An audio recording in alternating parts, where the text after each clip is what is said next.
Hi all, it's Debbie from Scrapbooks Plus in Chantilly, Virginia, bringing you what's new this week in the store. Today we have a visitor from Herndon. She's a local. Her name is Eileen Hull. She is just got back from CHA in California, and she was showing her new Colorbox blends. And I have her here today to kind of demo these for you and let you become familiar with them. So Eileen, you can take it away. And here she is. Hi everyone. Sorry, my hands are not like Debbie's, but I do have some fun inks to show you. I'm going to move these out of the way because they're all pretty in their package. The ones that I've been using. I'm going to show you how the best way to start them. Basically, this is what they look like. They're filled with ink. They contain 10 times as much ink as a stamp pad does. So the way that you open them is, I say you break them open like you're snapping a carrot in half. So you just open it like that. Now when you buy it, you're going to have a blank little sponge here.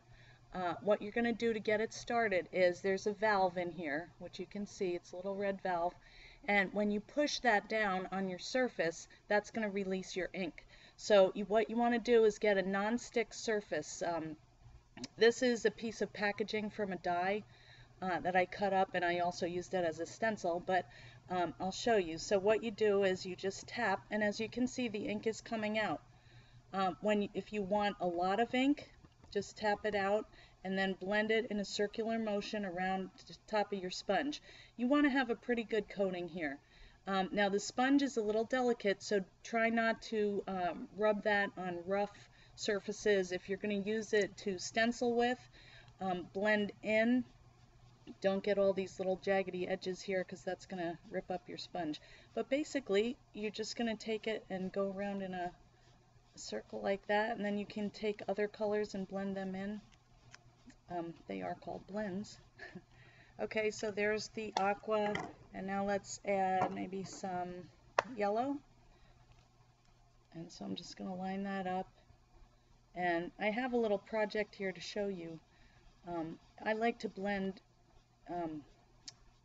in a circle just because you don't get any of those rough edges showing.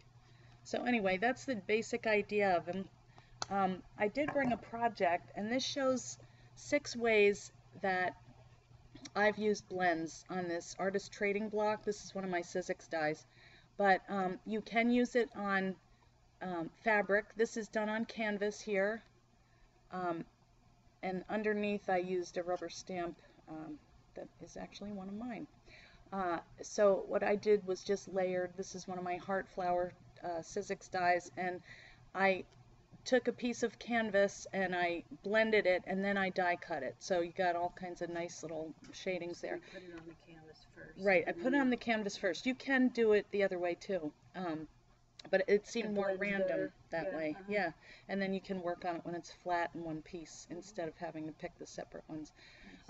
This one here, I used a stencil, which is this right here, and I just laid it down and did the same thing I showed you right here and blended the colors around, and then I outlined it with a marker. This one here, this side, I used the blends to go around the corners, and it's really nice for distressing.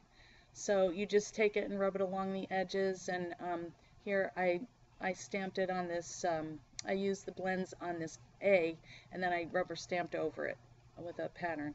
And this here, I just kind of randomly did some blending of all the different colors, and then I rubber stamped on top. Now this is kind of a fun effect. This is a embossing folder, and this is a letterpress look, and I'll show you how I did that.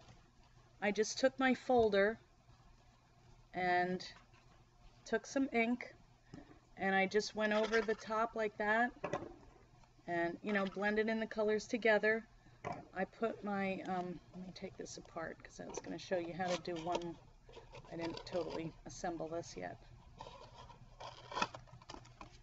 Okay, so I just took this and then I placed it inside the folder, lined it up, and closed it, and ran it through my Big Shot machine. And that got this look on here. Now if you added more color, it would to add more color inside your folder, this would be a darker look. Now the last block that I did, the last square, I embossed this first and then I added color on after. So you can see it's a little different look. This has the color inside on the negative, and this has it on top, color on top. And the beauty of this product is that you do not get your hands dirty. So I hope you like them. Thanks for having me here, Debbie. You're welcome, and you guys come to Scrapbooks Plus and be the first to get some of Eileen's Colorbox blends.